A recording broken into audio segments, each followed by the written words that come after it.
Uy, earthquake drill daw mamaya. Drill? Eh, lagi namang canceled. Baka joke ulit yan.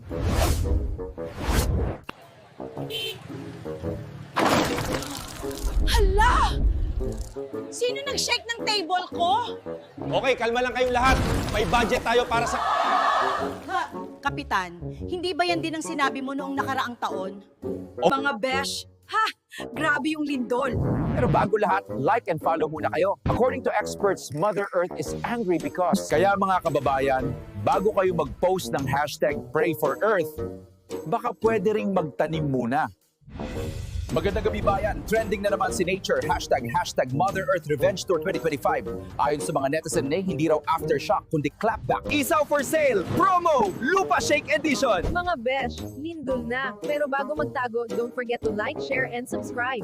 Ayon sa eksperto, galit na raw si Mother Earth kasi tinapon mo pa rin yung plastic sa kanal tapos magtataka kang binaha kayo. At yan po ang balita. Ako po si Junjun Balita, nagre-report habang umaalog. Kapag gumalaw ang lupa, handa ka na ba? Dahil sa panahon ng sakuna, lumalabas ang tunay na Pilipino, laging may baon. Huwag niyo akong iwan! May signal dito! Nature strikes back. Kaya bago gumalaw ang mundo, gumalaw ka na rin. Please don't forget to like and subscribe. Thank you for watching! What the fun?